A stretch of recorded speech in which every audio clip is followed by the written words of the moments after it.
श्री दुर्गाष्टोत्तर शतनाम स्तोत्रम्। ईश्वर उवाच शतनाम प्रवक्ष्यामि शृणुष्व कमलानने।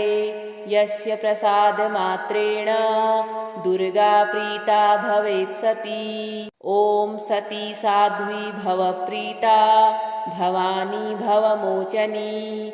आर्या दुर्गा जया चाद्या त्रिनेत्रा शूलधारिणी। पिनाकधारिणी चित्रा चंद्रघंटा महातपा। मनोबुद्धिरहंकारा चित्तरूपा चिताचितिः। सर्वमंत्रमयी सत्ता सत्यानंद स्वरूपिणी। अनंता भाविनी भाव्या भव्या भव्या सदा गतिः। सांभवी देवमाता च चिन्तारत्नप्रिया सदा। सर्वविद्या दक्षकन्या दक्षयज्ञविनाशिनी।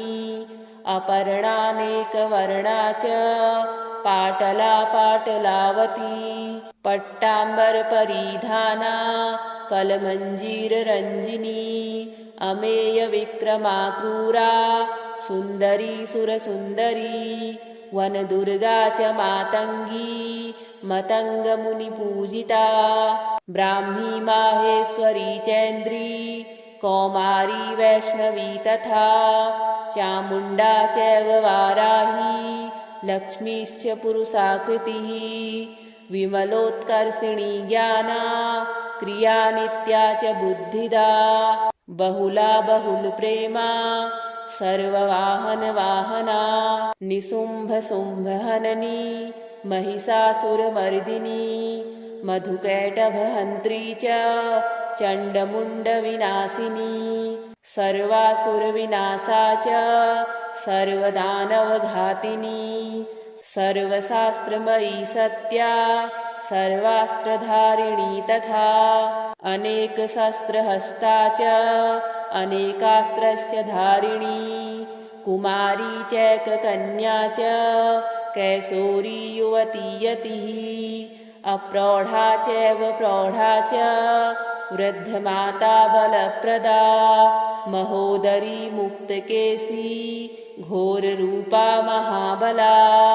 अग्निज्वाला रौद्रमुखी कालरात्रिस्तपस्विनी।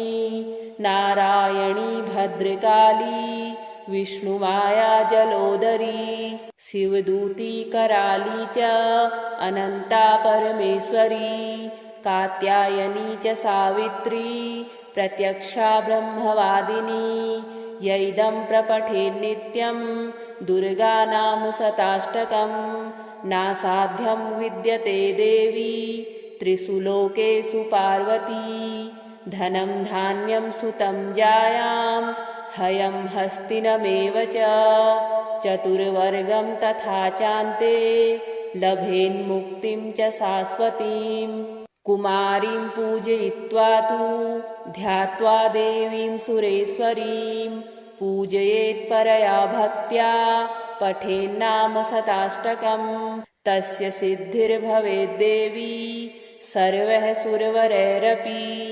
राजानो दासतां यान्ति राज्यश्रियमवाप्नुयात्। गोरोचनालक्तकुङ्कुमेन सिन्दूरकर्पूरमधुत्रयेण। विलिख्य यन्त्रं विधिना विधिज्ञो भवेत् सदा धारयते पुरारिः। भौमावास्यानि सामग्रे चन्द्रे शतभिषां गते। विलिख्य प्रपठेत् स्तोत्रं स भवेत् सम्पदां पदम्। ईश्वर उवाच शतनाम प्रवक्ष्यामि शृणुष्व कमलानने। यस्य प्रसादमात्रेण दुर्गा प्रीता भवेत् सती। ॐ सती साध्वी भव प्रीता भवानी भवमोचनी। आर्या दुर्गा जया चाद्या त्रिनेत्रा शूलधारिणी। पिनाकधारिणी चित्रा चंद्रघंटा महातपा। मनोबुद्धिरहंकारा चित्तरूपा चिताचितिः। सर्वमन्त्रमयी सत्ता सत्यानन्दस्वरूपिणी अनन्ता भाविनी भाव्या भव्या भव्या सदा गतिः साम्भवी देवमाता च चिन्तारत्नप्रिया सदा सर्वविद्या दक्षकन्या दक्षयज्ञविनाशिनी अपर्णानेकवर्णा च पाटला पाटलावती पट्टाम्बरपरिधाना कलमञ्जीररञ्जिनी अमेयविक्रमा क्रूरा सुन्दरी सुरसुन्दरी वनदुर्गा च मातङ्गी मतङ्गमुनिपूजिता ब्राह्मी माहेश्वरी चैन्द्री कौमारी वैष्णवी तथा चामुण्डा चैव वाराही लक्ष्मीश्च पुरुषाकृतिः विमलोत्कर्षिणी ज्ञाना क्रिया नित्या च बुद्धिदा बहुला बहुलप्रेमा सर्ववाहनवाहना निशुम्भशुम्भहननी महिषासुरमर्दिनी मधुकैटभहन्त्री च चण्डमुण्डविनाशिनी सर्वासुरविनाशा च सर्वदानवघातिनी सर्वशास्त्रमयी सत्या सर्वास्त्रधारिणी तथा अनेकशस्त्रहस्ता च अनेकास्त्रस्य धारिणी कुमारी चैककन्या च कैशोरी युवती यतिः अप्रौढा चैव प्रौढा च वृद्धमाता बलप्रदा महोदरी मुक्तकेशी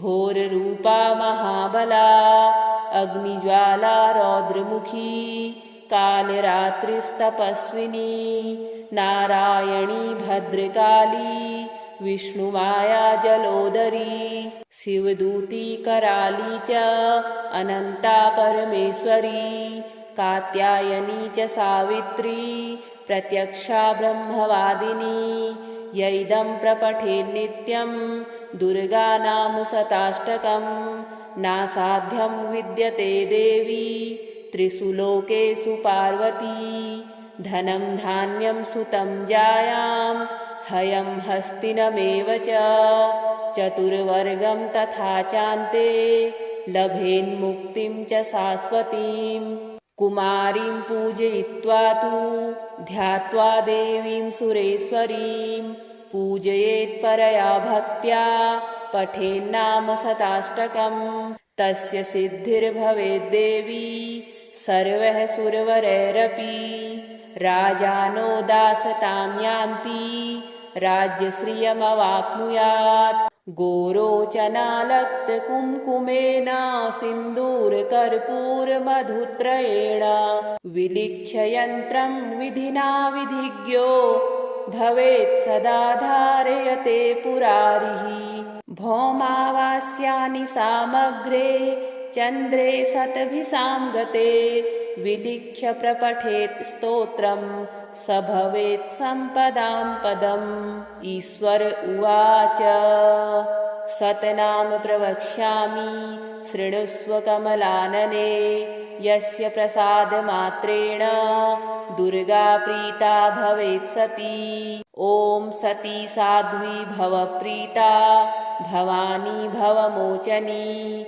आर्या दुर्गा जया चाद्या त्रिनेत्रा शूलधारिणी पिनाकधारिणी चित्रा चन्द्रघण्टा महातपा मनोबुद्धिरहङ्कारा चित्तरूपा चिताचितिः सर्वमन्त्रमयी सत्ता सत्यानन्दस्वरूपिणी अनन्ता भाविनी भाव्या भव्या भव्या सदा गतिः साम्भवी देवमाता च चिन्तारत्नप्रिया सदा सर्वविद्या दक्षकन्या दक्षयज्ञविनाशिनी अपर्णानेकवर्णा च पाटला पाटलावती पट्टाम्बरपरिधाना कलमञ्जीररञ्जिनी अमेयविक्रमा क्रूरा सुन्दरी सुरसुन्दरी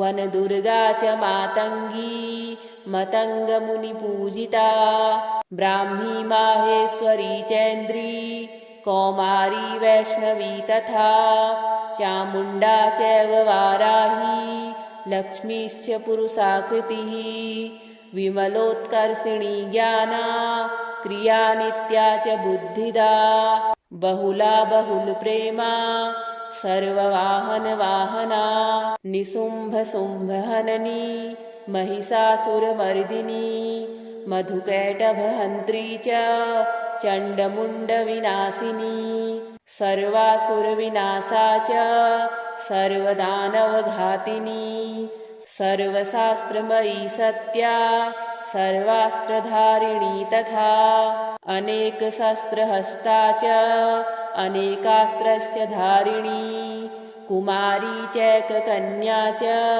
कैशोरी युवती यतिः अप्रौढा चैव प्रौढा च वृद्धमाता बलप्रदा महोदरी मुक्तकेशी घोररूपा महाबला अग्निज्वाला रौद्रमुखी कालरात्रिस्तपस्विनी नारायणी भद्रकाली विष्णुमाया जलोदरी शिवदूती कराली च अनन्ता परमेश्वरी कात्यायनी च सावित्री प्रत्यक्षा ब्रह्मवादिनी यैदं प्रपठेन्नित्यं दुर्गा नाम शताष्टकं नासाध्यं विद्यते देवी त्रिषु लोकेषु पार्वती धनं धान्यं सुतं जायां हयं हस्तिनमेव च चतुर्वर्गं तथा चान्ते लभेन्मुक्तिं च शाश्वतीं कुमारीं पूजयित्वा तु ध्यात्वा देवीं सुरेश्वरीं पूजयेत् परया भक्त्या पठेन्नाम शताष्टकं तस्य सिद्धिर्भवेद्देवी सर्वः सुरवरैरपि राजानो दासतां यान्ति राज्यश्रियमवाप्नुयात् गोरोचनालक्तकुङ्कुमेन सिन्दूरकर्पूरमधुत्रयेण विलिख्य यन्त्रं विधिना विधिज्ञो भवेत् सदा धारयते पुरारिः भौमावास्यानि सामग्रे चन्द्रे शतभिषां गते विलिख्य प्रपठेत् स्तोत्रं स भवेत् सम्पदां पदम् ईश्वर उवाच शतनाम प्रवक्ष्यामि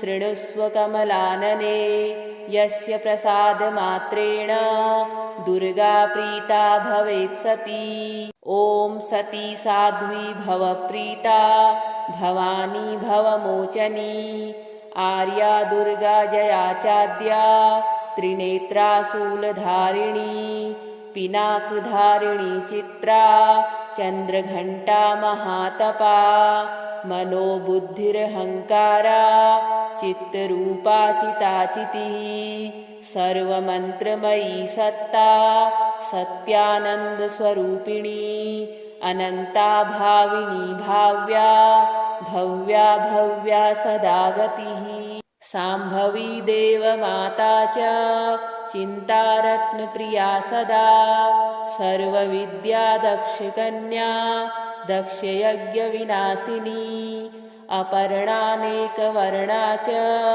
पाटला पाटलावती पट्टाम्बरपरिधाना कलमञ्जीररञ्जिनी अमेयविक्रमा क्रूरा सुन्दरी सुरसुन्दरी वनदुर्गा च मातङ्गी मतङ्गमुनिपूजिता ब्राह्मी माहेश्वरी चैन्द्री कौमारी वैष्णवी तथा चामुण्डा चैव वाराही लक्ष्मीश्च पुरुषाकृतिः विमलोत्कर्षिणी ज्ञाना क्रिया नित्या च बुद्धिदा बहुला बहुलप्रेमा सर्ववाहनवाहना निशुम्भशुम्भहननी महिषासुरमर्दिनी मधुकैटभहन्त्री च चण्डमुण्डविनाशिनी सर्वासुरविनाशा च सर्वदानवघातिनी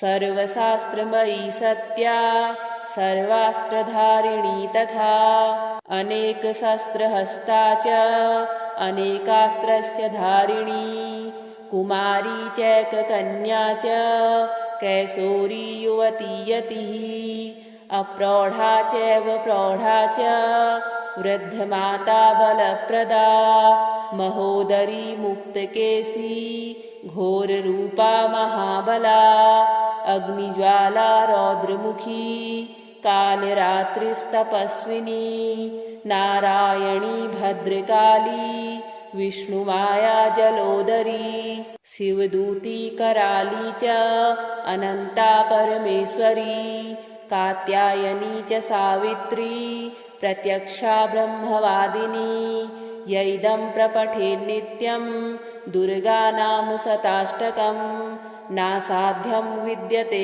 देवी त्रिषु लोकेषु पार्वती धनं धान्यं सुतं जायां हयं हस्तिनमेव च चतुर्वर्गं तथा चान्ते लभेन्मुक्तिं च शाश्वतीं कुमारीं पूजयित्वा तु ध्यात्वा देवीं सुरेश्वरीं पूजयेत् परया भक्त्या पठेन्नाम शताष्टकं तस्य सिद्धिर्भवेद्देवी सर्वः सुरवरैरपि राजानो दासतां यान्ति राज्यश्रियमवाप्नुयात् गोरोचनालक्तकुङ्कुमेन सिन्दूरकर्पूरमधुत्रयेण विलिख्य यन्त्रं विधिना विधिज्ञो भवेत् सदा धारयते पुरारिः भौमावास्यानि सामग्रे चन्द्रे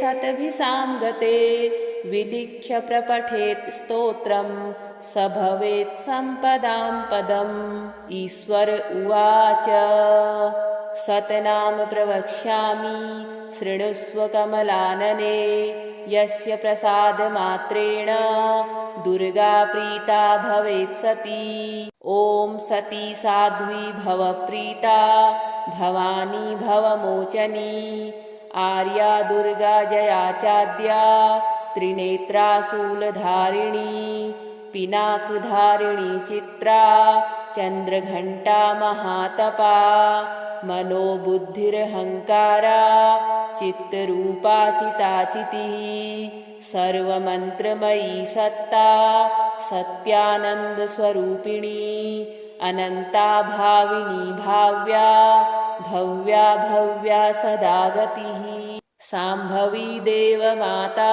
च चिन्तारत्नप्रिया सदा सर्वविद्या दक्षकन्या दक्षयज्ञविनाशिनी अपर्णानेकवर्णा च पाटला पाटलावती पट्टाम्बरपरिधाना कलमञ्जीररञ्जिनी अमेयविक्रमा क्रूरा सुन्दरी सुरसुन्दरी वनदुर्गा च मातङ्गी मतङ्गमुनिपूजिता ब्राह्मी माहेश्वरी चैन्द्री कौमारी वैष्णवी तथा चामुण्डा चैव वाराही लक्ष्मीश्च पुरुषाकृतिः विमलोत्कर्षिणी ज्ञाना क्रिया नित्या च बुद्धिदा बहुला बहुलप्रेमा सर्ववाहनवाहना निशुम्भशुम्भहननी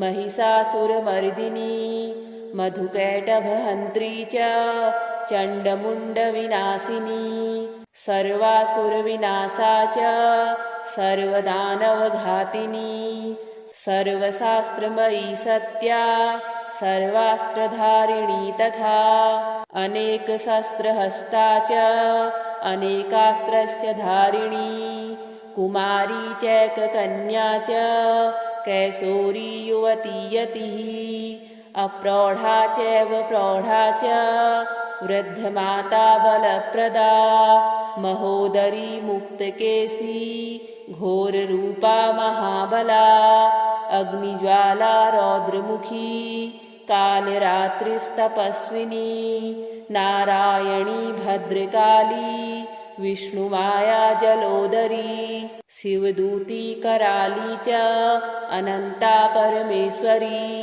कात्यायनी च सावित्री प्रत्यक्षा ब्रह्मवादिनी यैदं प्रपठेन्नित्यं दुर्गानाम शताष्टकं नासाध्यं विद्यते देवी त्रिषु लोकेषु पार्वती धनं धान्यं सुतं जायां हयं हस्तिनमेव च चतुर्वर्गं तथा चान्ते लभेन्मुक्तिं च शाश्वतीं कुमारीं पूजयित्वा तु ध्यात्वा देवीं सुरेश्वरीं पूजयेत्परया भक्त्या पठेन्नाम शताष्टकं तस्य सिद्धिर्भवेद्देवी सर्वः सुरवरैरपि राजानो दासतां यान्ति राज्यश्रियमवाप्नुयात् गोरोचनालक्तकुङ्कुमेन सिन्दूरकर्पूरमधुत्रयेण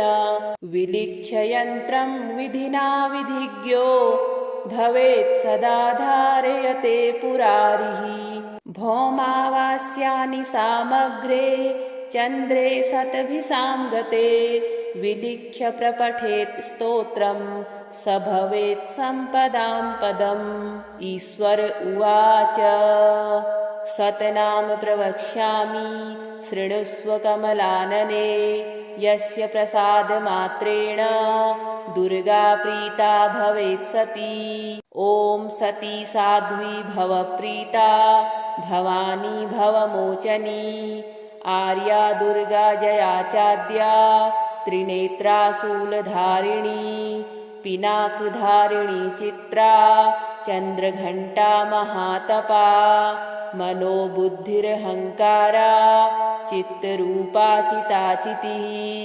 सर्वमन्त्रमयी सत्ता सत्यानन्दस्वरूपिणी अनन्ता भाविनी भाव्या भव्या भव्या सदा गतिः साम्भवी देवमाता च चिन्तारत्नप्रिया सदा सर्वविद्या दक्षकन्या दक्षयज्ञविनाशिनी अपर्णानेकवर्णा च पाटला पाटलावती पट्टाम्बरपरिधाना कलमञ्जीररञ्जिनी अमेयविक्रमा क्रूरा सुन्दरी सुरसुन्दरी वनदुर्गा च मातङ्गी मतङ्गमुनिपूजिता ब्राह्मी माहेश्वरी चैन्द्री कौमारी वैष्णवी तथा चामुण्डा चैव वाराही लक्ष्मीश्च पुरुषाकृतिः विमलोत्कर्षिणी ज्ञाना क्रिया नित्या च बुद्धिदा बहुला बहुलप्रेमा सर्ववाहनवाहना निशुम्भशुम्भहननी महिषासुरमर्दिनी मधुकैटभहन्त्री च चण्डमुण्डविनाशिनी सर्वासुरविनाशा च सर्वदानवघातिनी सर्वशास्त्रमयी सत्या सर्वास्त्रधारिणी तथा अनेकशस्त्रहस्ता च अनेकास्त्रस्य धारिणी कुमारी चैककन्या च कैशोरी युवती यतिः अप्रौढा चैव प्रौढा च वृद्धमाता बलप्रदा महोदरी मुक्तकेशी घोररूपा महाबला अग्निज्वाला रौद्रमुखी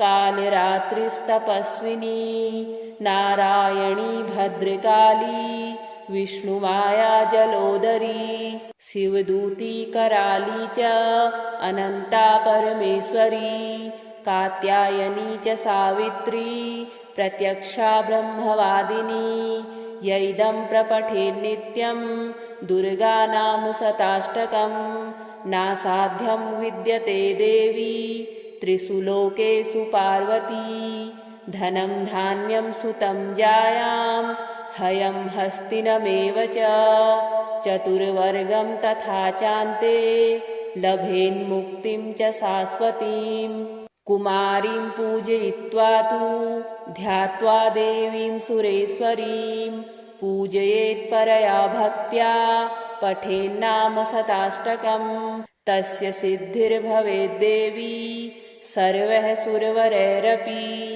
राजानो दासतां यान्ति राज्यश्रियमवाप्नुयात् गोरोचनालक्तकुङ्कुमेन सिन्दूरकर्पूरमधुत्रयेण विलिख्य यन्त्रं विधिना विधिज्ञो भवेत् सदा धारयते पुरारिः भौमावास्यानि सामग्रे चन्द्रे शतभिसां गते विलिख्य प्रपठेत् स्तोत्रं स भवेत् सम्पदां पदम्। ईश्वर उवाच सतनाम प्रवक्ष्यामि शृणुष्व कमलानने यस्य प्रसादमात्रेण दुर्गा प्रीता भवेत् सती।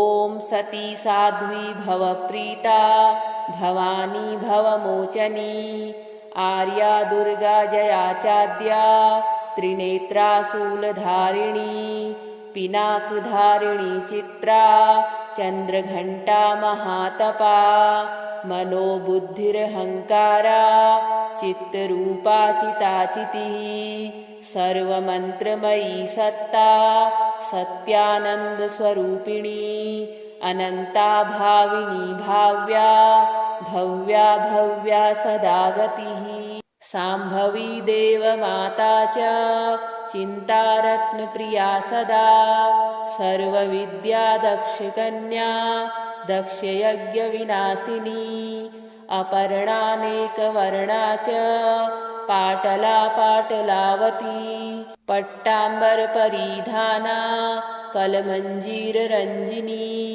अमेयविक्रमा क्रूरा सुन्दरी सुरसुन्दरी वनदुर्गा च मातङ्गी मतङ्गमुनिपूजिता ब्राह्मी माहेश्वरी चैन्द्री कौमारी वैष्णवी तथा चामुण्डा चैव वाराही लक्ष्मीश्च पुरुषाकृतिः विमलोत्कर्षिणी ज्ञाना क्रिया नित्या च बुद्धिदा बहुला बहुलप्रेमा सर्ववाहनवाहना निशुम्भशुम्भहननी महिषासुरमर्दिनी मधुकैटभहन्त्री च चण्डमुण्डविनाशिनी सर्वासुरविनाशा च सर्वदानवघातिनी सर्वशास्त्रमयी सत्या सर्वास्त्रधारिणी तथा अनेकशस्त्रहस्ता च अनेकास्त्रस्य धारिणी कुमारी चैककन्या च कैशोरी युवती यतिः अप्रौढा चैव प्रौढा च वृद्धमाता बलप्रदा महोदरी मुक्तकेशी घोररूपा महाबला अग्निज्वाला रौद्रमुखी कालरात्रिस्तपस्विनी नारायणी भद्रकाली विष्णुमाया जलोदरी शिवदूती कराली च अनन्ता परमेश्वरी कात्यायनी च सावित्री प्रत्यक्षा ब्रह्मवादिनी यैदं प्रपठेन्नित्यं दुर्गा नाम शताष्टकं नासाध्यं विद्यते देवी त्रिषु लोकेषु पार्वती धनं धान्यं सुतं जायां हयं हस्तिनमेव च चतुर्वर्गं तथा चान्ते लभेन्मुक्तिं च शाश्वतीं कुमारीं पूजयित्वा तु ध्यात्वा देवीं सुरेश्वरीं पूजयेत् परया भक्त्या पठेन्नाम शताष्टकं तस्य सिद्धिर्भवेद्देवी सर्वः सुरवरैरपि राजानो दासतां यान्ति राज्यश्रियमवाप्नुयात् गोरोचनालक्तकुङ्कुमेन सिन्दूरकर्पूरमधुत्रयेण विलिख्य यन्त्रं विधिना विधिज्ञो भवेत् सदा धारयते पुरारिः भौमावास्यानि सामग्रे चन्द्रे शतभिसां गते विलिख्य प्रपठेत् स्तोत्रं स भवेत् सम्पदां पदम्। ईश्वर उवाच सतनाम प्रवक्ष्यामि शृणुष्व कमलानने यस्य प्रसादमात्रेण दुर्गा प्रीता भवेत् सती। ॐ सती साध्वी भवप्रीता भवानी भवमोचनी आर्या दुर्गा जया चाद्या त्रिनेत्रा शूलधारिणी पिनाकधारिणी चित्रा चन्द्रघण्टा महातपा मनोबुद्धिरहङ्कारा चित्तरूपा चिताचितिः सर्वमन्त्रमयी सत्ता सत्यानन्दस्वरूपिणी अनन्ता भाविनी भाव्या भव्या भव्या सदा गतिः शाम्भवी देवमाता च चिन्तारत्नप्रिया सदा सर्वविद्या दक्षकन्या दक्षयज्ञविनाशिनी अपर्णानेकवर्णा च पाटला पाटलावती पट्टाम्बरपरिधाना कलमञ्जीररञ्जिनी अमेयविक्रमा क्रूरा सुन्दरी सुरसुन्दरी वनदुर्गा च मातङ्गी मतङ्गमुनिपूजिता ब्राह्मी माहेश्वरी चैन्द्री कौमारी वैष्णवी तथा चामुण्डा चैव वाराही लक्ष्मीश्च पुरुषाकृतिः विमलोत्कर्षिणी ज्ञाना क्रिया नित्या च बुद्धिदा बहुला बहुलप्रेमा सर्ववाहनवाहना निशुम्भशुम्भहननी महिषासुरमर्दिनी मधुकैटभहन्त्री च चण्डमुण्डविनाशिनी सर्वासुरविनाशा च सर्वदानवघातिनी सर्वशास्त्रमयी सत्या सर्वास्त्रधारिणी तथा अनेकशस्त्रहस्ता च अनेकास्त्रस्य धारिणी कुमारी चैककन्या च कैशोरी युवती यतिः अप्रौढा चैव प्रौढा च वृद्धमाता बलप्रदा महोदरी मुक्तकेशी घोररूपा महाबला अग्निज्वाला रौद्रमुखी कालरात्रिस्तपस्विनी नारायणी भद्रकाली विष्णुमाया जलोदरी शिवदूती कराली च अनन्ता परमेश्वरी कात्यायनी च सावित्री प्रत्यक्षा ब्रह्मवादिनी यैदं प्रपठेन्नित्यं दुर्गा नाम शताष्टकं नासाध्यं विद्यते देवी त्रिषु लोकेषु पार्वती धनं धान्यं सुतं जायां हयं